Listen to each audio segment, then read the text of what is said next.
What's happening? This is 9/11 and you are tuned in to ABG Podcast. As always, man, you know how we do it. Let's get to it. So, today I just wanted to tap in with y'all, man. We at the 6 month mark. You know, when I first started early on, I always remind y'all I did a lot of episodes by myself. I did all the episodes by myself. But, you know, I started expanding the brand, getting feedback from listeners and, you know, start bringing in guests. So I hardly get to tap in with y'all one-on-one anymore. But today I'm coming in one-on-one just to tap into my listeners, my audience, and see, man, how do y'all feel about everything that's going on around the world right now? We got a lot of stuff coming to a head, and it's getting ugly out there. So I'm just tapping in with y'all to see how we feeling about it as a family. So first off, let's start with Trump. Let's start right there because he's dominating the headlines right now. Of course, you know he got convicted of the 34 felonies, and you know everybody's excited and celebrating that. But to me, I always look at the macro of things. I don't really like looking at the micro because it's so much going on when big news like that pop on that you really have to at least pull back the curtain and try to see what's really going on, what's really circulating, because you're only going to be privy to so much if you're one of the common folks like us. So what does the 34 felonies even mean? Because as we celebrate, you know, and you know, the judicial system did its process, he's still eligible to run for president. His base is still going to be wholeheartedly behind him. And what I find interesting is, you know, I made a post, you know, on one of my social media or across my social media platforms about how what I do appreciate about other communities is the way they'll stick together. Right, wrong, or indifferent. Now, like I also said, I'm not saying we back no bullshit, but the way they stick together and just don't band together and tear each other down, like I feel like our community can take a lot from that as a whole. So I'll say that. But as we went through the judicial system process, and you know they did their due diligence, they came down with the verdicts on all 34. Somehow now, the judicial system is a fraud. It's a witch hunt. And I always, you know, trip out, you know, when people watch sports, you know, if you're a sports head like me, everybody always talk about always rigged, the game set up. But when they teams win, that's never brought up. It's never the case. It's only when they lose. Oh, man, they threw a flag on this play. Or they blew the whistle on this play. Man, this is a setup, man. All this shit rigged. But you never see that when your team wins. So it's the same thing for the judicial system. I'm listening at other communities and his base saying, oh, the judicial system rigged. It was a witch hunt and stuff like that. But when we sit back and see, you know, cases like George Floyd, that I think was just the anniversary of that a few days ago, Breonna Taylor, and when we see the judicial system blatantly ignore facts and stuff like that, and we raise our hand and we stomp on our feet, hey, man, something's wrong. Like, something's not computing. Everything's not adding up. 1 + 1 should equal 2 in this case. And when we say comply, or, you know, that's a judicial process. You had your day in court. Or we see cops blatantly disregard rights and they get taken to trial. George Zimmerman. How we had that case with Trayvon Martin, how he stalked that young man down and just was a vigilante on the street like he Batman and just took justice in his own hands. And we think, okay, well, this open and shut. Stand your ground. I can see that if you're being attacked. But stand your ground shouldn't have applied when you were pursuing. So again, we're thinking open and shut case, judicial system. Let's go through the process. They got all the facts. It should work. And we had some people staying with us and all that, but again, they wanted us to quiet that down, quiet the protest down. They had a day in court. The judicial system did its due diligence, and they came to that verdict.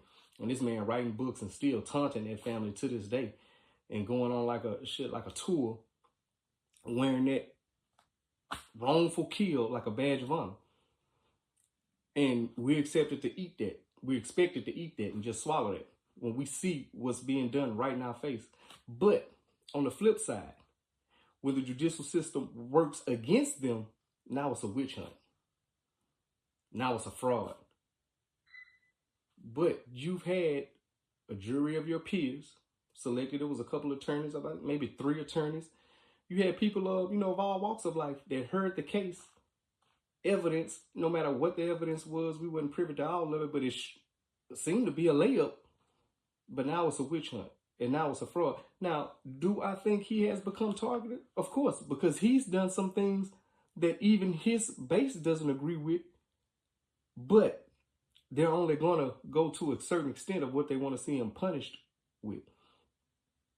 So my whole thing is, if we have to go through the judicial system and deal with these unlawful sentencing and unwarranted sentencing and stuff like that, what makes you guys above the law? Because my thing is, when you try to tear down the judicial system and say, oh, it didn't work, or this was a witch hunt, or this was a fraud, it's the same way with the NRA or with the Second Amendment right to bear arms. Who is the judicial system for? Is it just meant to police us? Are we the only ones that can get convicted, prosecuted, put in jail? Because like I started off earlier saying, okay, he got the 34 counts of felonies, but he still can run for president. Barack Obama's biggest thing in office was wearing a tan suit, and they wanted to hang him for that. So imagine if a black person or any person of color would have 34 felonies and try to run for any public office. That should get shut down before it even gets started. So you can't tell us the judicial system is a fraud. Like, we don't want to hear that. We don't want to hear that. And at the same time, what we as a community and as a nation need to understand, as much as it is black and white, it's a rich and poor thing. Because on our side of the coin, we have P. Diddy and what he's going through. And like my cousin made a very good point. Like, when have you ever known the feds to come kick in and raid a house and they don't get the assailant, they don't get you, and they just stop looking for you? That man was out posting videos on vacation, making apologies to Cassie, as we all sat back and watched that video of him assaulting her going into the elevator trying to get away from him. So what we really need to understand is, as much as it is a black and white, you know, we try to make it racial, it's a rich and poor thing. That's the true divide in this country. Like, we hadn't figured that out yet. If we band together, we can really make some change. But right now we're so stuck on color, and that's what the higher ups want. Because as long as we're focused on color and they give the poorest white person to feel like they're a reason to be better than a black person or a person of color, the game won. Because they know, they feel like they have manipulated us into a place to where we're fighting against each other for the crumbs while they're capitalizing off our ignorance towards that. So you got Diddy with his situation. You got Trump with his situation. These are two very powerful men who hold a lot of secrets. And so when they pick and probe at Trump and they're digging into his stuff and the stuff he was probably seen as the president, and as they dig deeper into this Diddy case, and it's already starting to say more names are coming out, you know, all his friends and some of these parties and sex parties that he was hosting and doing and stuff like that, that it's going to be a lot of dirt that comes unturned from both of these situations. And I'm starting to hear Jay-Z name floating around. I'm starting to hear some other people name floating around that, you know, as they do their due diligence, it's going to get ugly. Because somebody like Diddy and the parties that he was hosting and the names that were there, and it's not just Jay, it's a lot of like politicians, TD Jakes, you know, it's a lot of people involved when you start digging into these, and who knows what the feds have come up to until this point. Because we're just at the surface right now. So he hadn't even really, until the video evidence we've seen with Cassie, to me, I feel like he hadn't even broke a sweat, because I actually feel like the arrogance in him felt like he could beat all of the allegations that's levied against him right now. But there's one thing about video evidence, and if you're a sports head, I don't know if you remember the Ray Rice incident when he had the domestic violence case against his wife. And, you know, we've seen it in black and white, the writing, you know, it was bad. He punched in the elevator. And, you know, it was a little noise permeating throughout the sports world and, you know, on some major networks.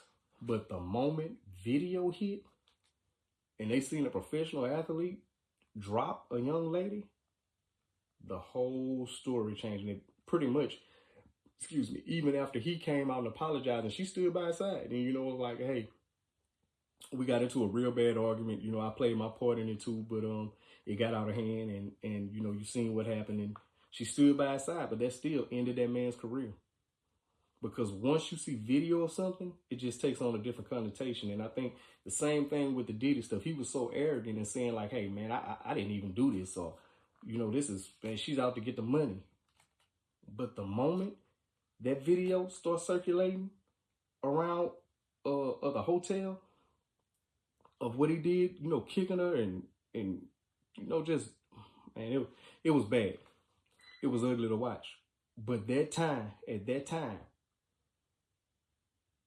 the whole story blew up, and it took on a life of its own, because what you saw on video was despicable. And the people that were trying to justify him at first are trying to back him, but it wasn't really many. You know, it was a couple cats like Stevie J. It wasn't no names that's really notable, because everybody's starting to distance themselves. So that's what lets me know that he's not going to go down without a fight or without exposing others, because everybody pretty much, you know, they like, nah, they don't want no parts of that. But y'all all just at brunch dressed in all white together, you know, taking pictures, posting. And it's a lot of people that was there. You know what I'm saying? Those pictures were some of the most famous brunches floating around. You know, they started people going to brunch everywhere, hanging out, thinking they did in there, thinking they did least. But when that video surfaced, it's like now, you know, you saw the apology and, you know, that, but nobody's buying that, because now if this was a one-off, I'm not gonna even say maybe, because that was bad. That video, that was like he did her like you do somebody that's an enemy, or that's another male on the street. And you know, even when you fighting somebody and you knock them down, like, you know, that's enough. But as she was down, laying almost lifeless, you continue to kick and stomp her and then drag her. So to me, I always felt like it wasn't no coming back from that anyway. But once that video surfaced, I knew then, I'm like, it's over. It's not enough apologies. It's not enough, you know, rebranding. You can come up with 50 more names, but you're done. You're done. No brand is going to want to attach themselves to that. Like I say, even with Ray Rice, I haven't heard nothing about him since that situation, you know, died down, or since that situation was resolved. I don't know if he's still with his, I think they eventually got married, but it's just like, once something like that is seen and there's no more debating if, what, could it have happened, it's pretty much a wrap. Now, on another note, they said that they held that video. I think that was the hotel staff or somebody. I'm quite sure did it pay somebody higher up, you know, in the staff and the executive suites to get that video and obtain that. But the thing I always have a problem with, like with the R. Kelly situation, the Diddy situation, is for these type of things to go on for so long and be so egregious, you have to have enablers. Like, as a parent of a young lady, my daughter's 20 now, she'll be 21 this year. You think I'm going to let her masquerade around the country with a grown man, not have communication with her, not being able to talk to her at certain times, being basically cut off from her? Like, and as a parent, you don't see anything wrong with that, and you're going along with it? That's another thing, like going back to like what I said about Trump and the money. It's not about a white and black thing. It's a rich and poor thing. Money manipulates a lot of situations. When they say money is the root of all evil, it's the use of money and what it can expose and bring out of people. Because money doesn't change you. It just really brings out and exposes who you really are once you have enough of it, or once you're offered a certain amount. It lets you know where your morals lie. Will you put morals over money, or will it be money over morals? Because I've seen, I've said this before, I've seen people at jobs flip or do certain stuff, go tell supervisors or management on people, or, you know, just to try to get a leg up or get higher up within a department. And it wasn't for no millions. It wasn't for no 500,000. So when I sit back and watch all the traffic through social media, I kind of laugh and, because I'm like, I've seen people lose their morals over much less money than the type of money that's being issued out here. Even with Diddy, with the Cassie situation, I think they say Cassie was kind of around doing the Kim Porter stretch that he had with her, and she kind of knew some of the things that were going on behind the scenes. But wanting to be attached to money and wanting to be attached to that power status, she allowed herself to get in some of those situations, whether willingly or just caught up in the limelight. And I know she wanted to advance her career, and in no way am I blaming Cassie. But at the same time, not even just Cassie situations, I've seen like women bend their morals for certain people with money or certain things that they say they wouldn't accept or they wouldn't accept from an average guy. Or I've heard some women say, man, I'd rather cry in a Bentley than a Honda. Again, you're sacrificing your morals on what you usually stand for just for money and comfort.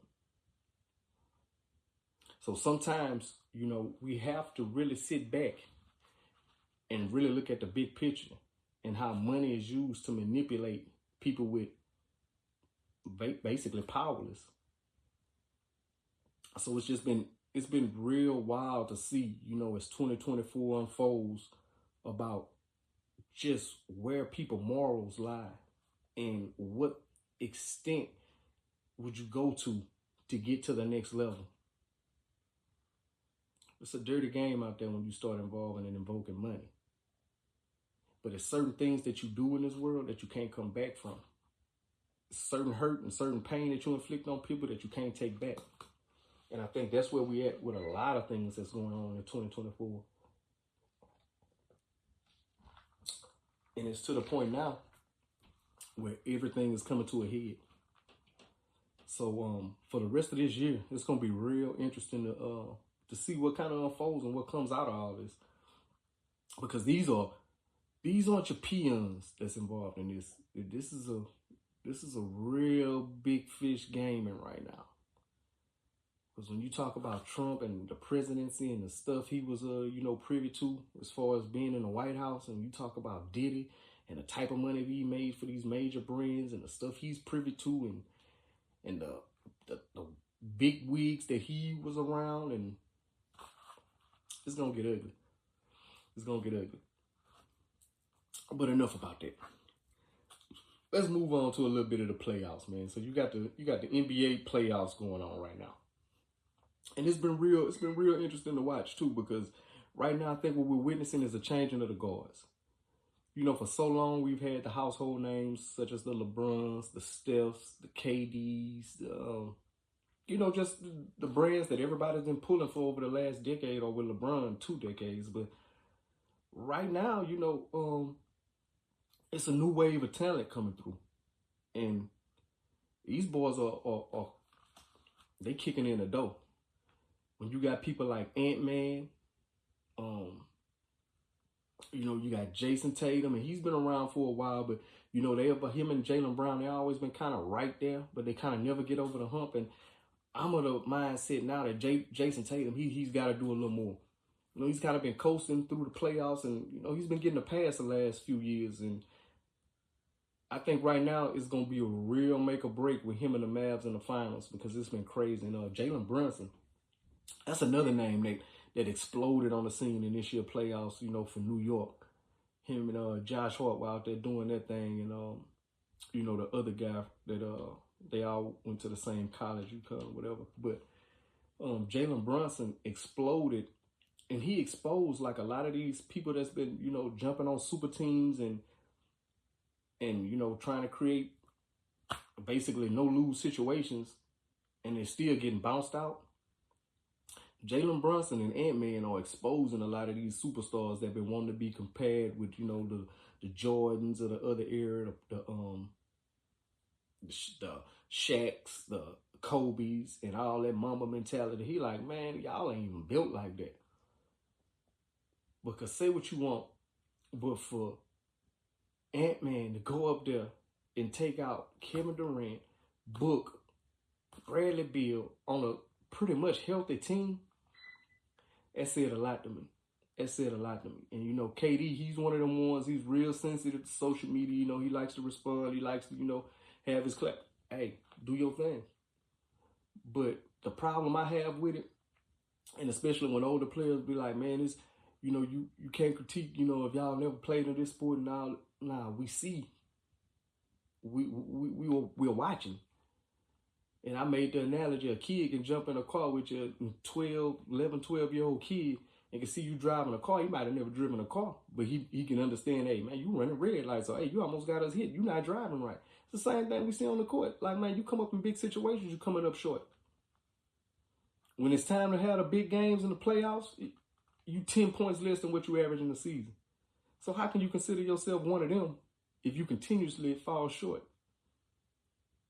Or you have all those empty calorie numbers. You know what I'm saying? Like those numbers, you have 28, 30 at the end of the game, but that was all in like just the little flow of the game. Not at the time when it's the moments. When it's time, you know, grab your kahunas and say, look, man, give me the ball.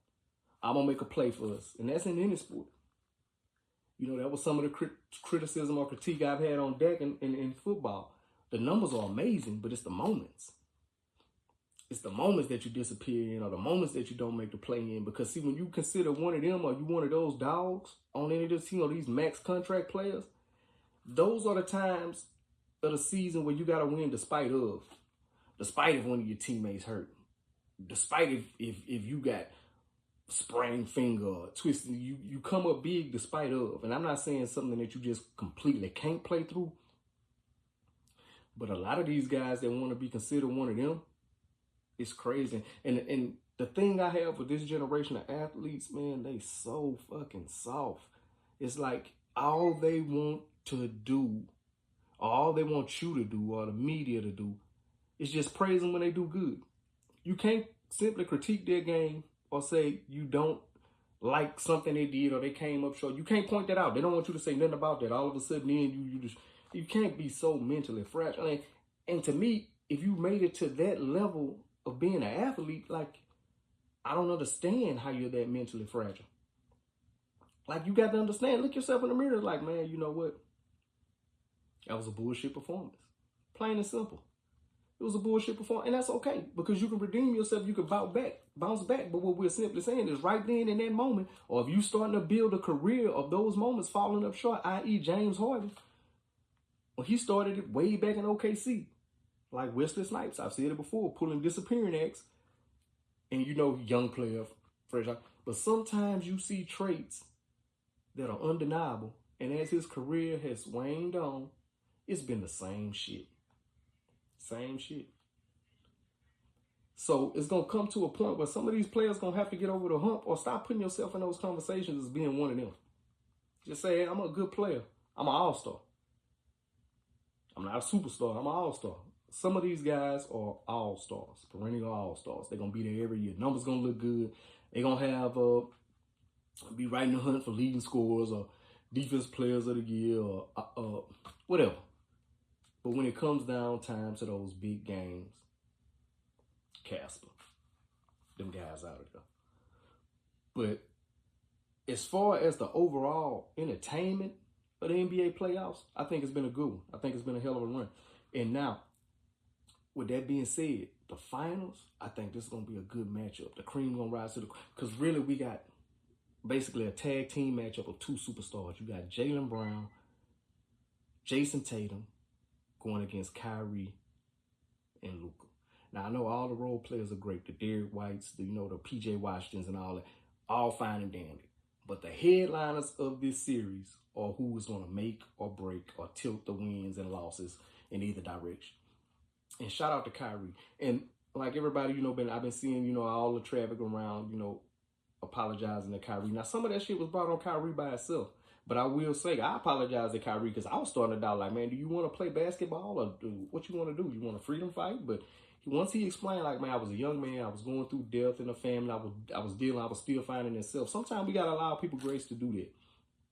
Because, like I always tell people, we look at stuff as an older perspective sometimes, and we think that should translate in how just somebody has, because somebody has money, they should already be at that stage in their life. Money doesn't translate into wisdom. That isn't a direct correlation. So for him to say, you know, I was evolving and what he went through, I applaud that young man. And I'm glad to see, you know, he's getting his flowers and everybody is coming full circle and understand, because he was always an amazing talent. That was never the case. But at the same time, when you talk about that mentality, you can see old clips where he going at Kobe. I think it was a USA practice, like, I can get buckets on you, or I'm going to shut you down. Like, it's certain players that have that mentality that you know they wanted them. And it's certain players that walk around and say they wanted them. I got that Mamba mentality of wearing Kobe wristbands. Nah. You got the talent, but you ain't got the heart. That's what people don't be understand. You know, we have a lot of conversations about the GOATs and who the best is in the sport. But sometimes it don't be the talent. That's not what separates it. It's that ticker. You know what I'm saying? Like, it's a lot of people walking around as the 10 man. You know what I'm saying? They don't have no heart, but they think they do. You know what I'm saying? It look good on paper, but it just don't translate. Now, on the flip side of that, on the other side of the coin, you got the WNBA. And it has exploded back on the scene. It's a lot of big stories. That rookie class with, you know, Angel Reese, Caitlin Clark, man, they have been a lightning bolt, and they have rejuvenated the sports. And the legends, you know, like I always say, the Diana Taurasi's, the Lisa Les's, Maya Moore's, you know, they already had a hell of a brand established, the Candace Parkers, but it's like the eyes and the visibility wasn't consistently on the team. And I shout out to a lot of the NBA guys. Kobe was doing a lot with the WNBA before his passing, but a lot of the visibility didn't quite stay on the WNBA. It didn't stick. But this time here, we have storylines that are undeniable. And, you know, speaking of Caitlin Clark, like, it's been a wild ride seeing her transition from college to the WNBA and some of the things she's going through. And they really and like, let me say this. I seen Matt Bowen make a post, you know what I'm saying?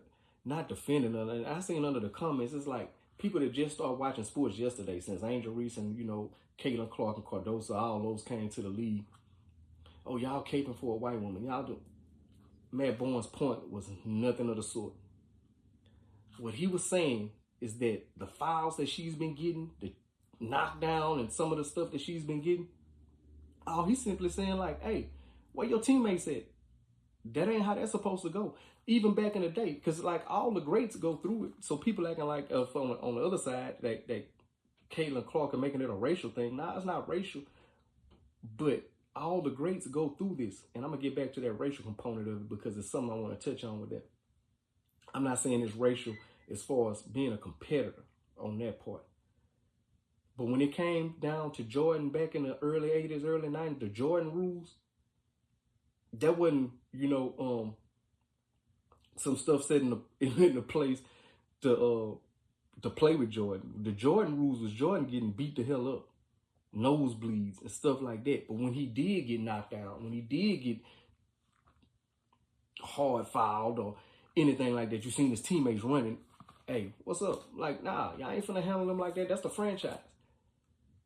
Even with Kobe, even with, you know, like T-Mac back in the day, even with Allen Iverson, whoever the greats was, like, everybody knows who the greats are, who the scorers are on any team when it comes to basketball. And they're not just gonna let you freelance and dribble and get to your spots and do what you want to do. Like, if they feel like being physical with you is a way to get you off your game, that's how they're gonna play you.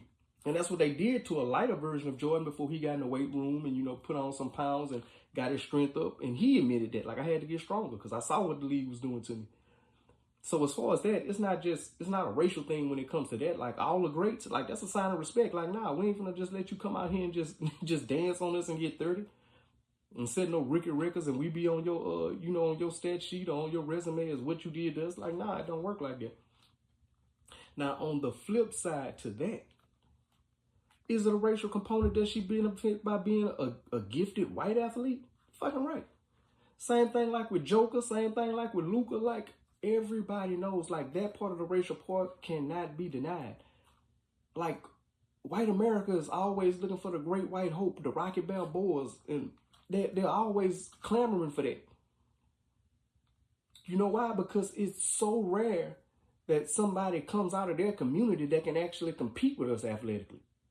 So when they find one, of course they're going to elevate them and they're going to put brands and sponsorships behind them. Like, do you know, with Luka and the Joker running the NBA, man, they're loving it. That makes, man, it give white guys a sense of pride. Just like we take pride in our community. Y'all don't think they take pride in their community? Like, we got to be realistic about some things. And with that component of it, they do hold more of the power as far as like sponsors and far as putting money behind brands, like how she has Nike, Gatorade, and stuff like that. So of course she's going to benefit, but she's not the first white person to benefit from it, and it's not going to be the last white person to benefit from it. So that's the racial component that, you know, we got to accept that and move on. And that's why it's so important for us to build our own brand and continue to. You can't keep complaining about these brands and, you know, the racial component of it is if we don't support like our own black brands and uplift them and bring them more to the forefront and make those the big dogs in the marketing world. We sit back and we pump money into all these brands, and every time you see us, we draped in it, but we complain when they cheer and root for one of their own. Like, you can't have it both ways. Like, if we're gonna be real about the racial component of it, let's uplift some of our own black athletic clothing brands and make them the marquee brand to wear, and people sought after our stuff. And like, we have the power and the innovation to do it. As you can see, we move the needle on everything. When we wear something, when we do our hair a certain way, all of a sudden it becomes a trend. But for some reason, we feel like, I don't know, we just want to be accepted. Those brands have become such of a staple in the American culture that we feel like we gotta rock those brands.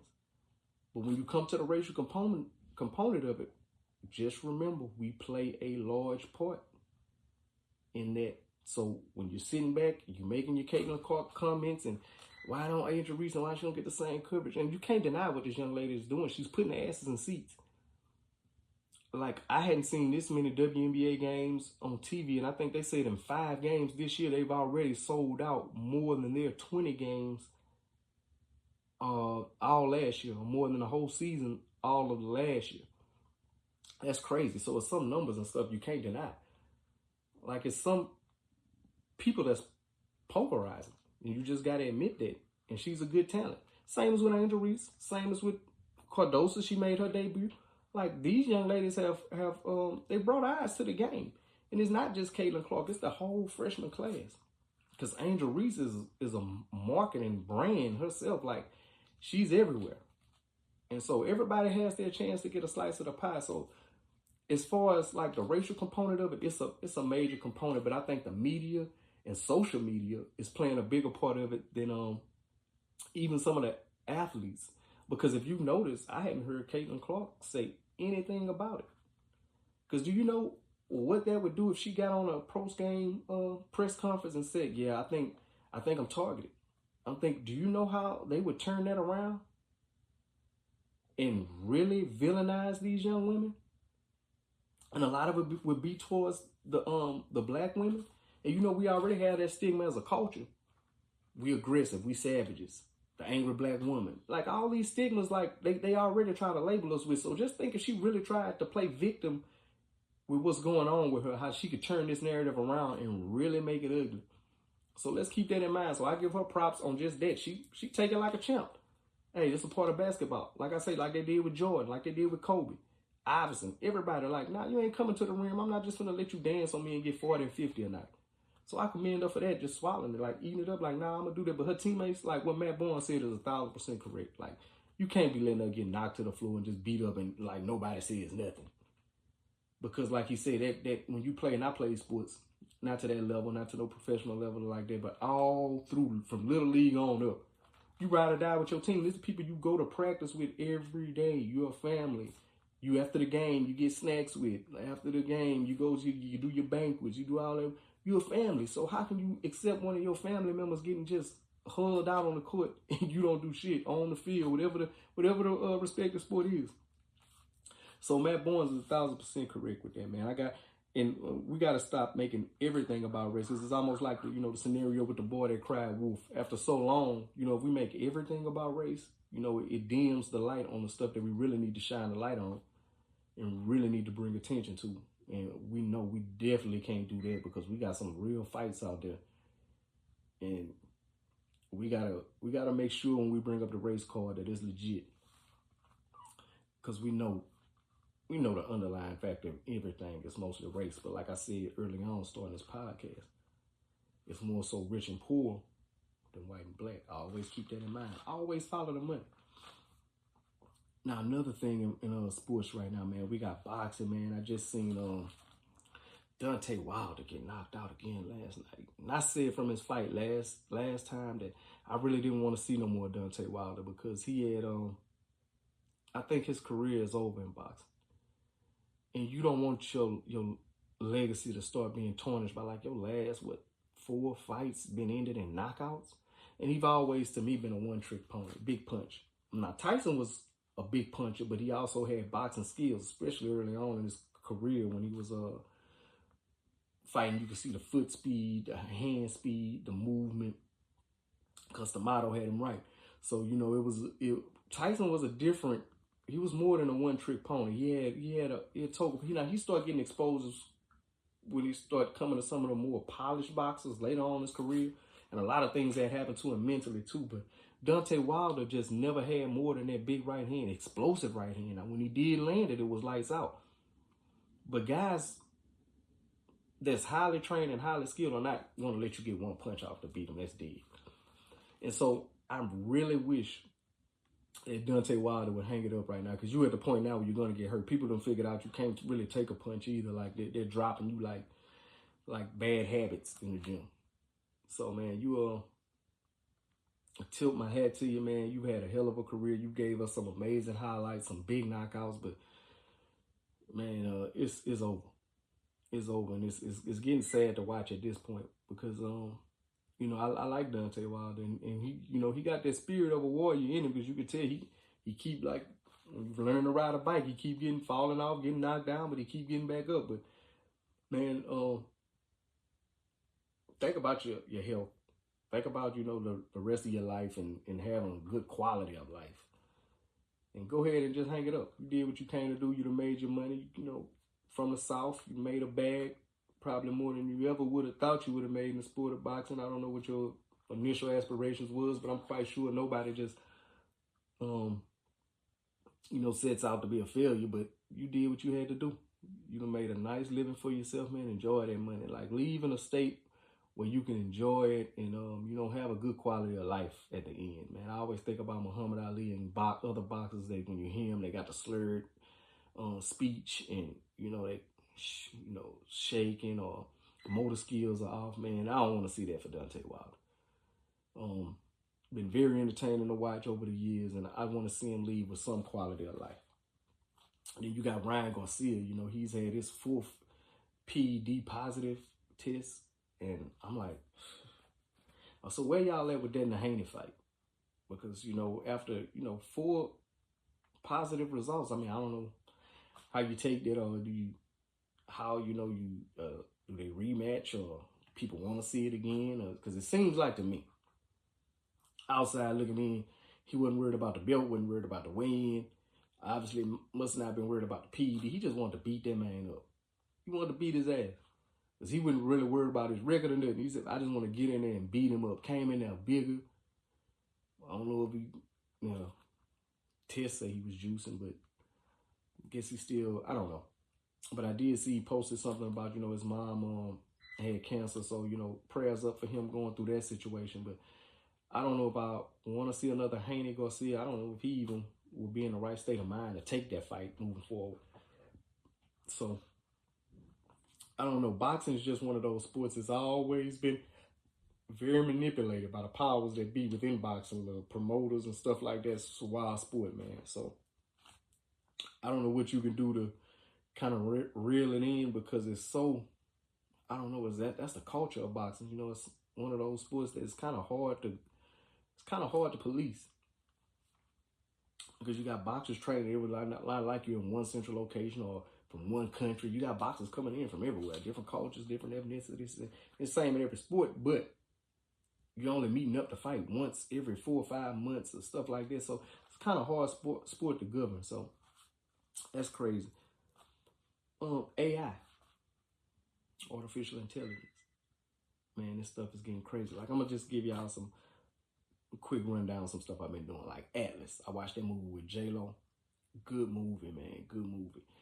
She did her thing in it. It was just very interesting. I watched this movie called The Bionics. That movie, they were acting a little bad, but the premise of it, both of these movies kind of had the same premise of what AI and the human merging in the future, what the future could look like. Now, Atlas, they were kind of going on a mission to, and I don't want to ruin nobody in case you haven't. I'll just say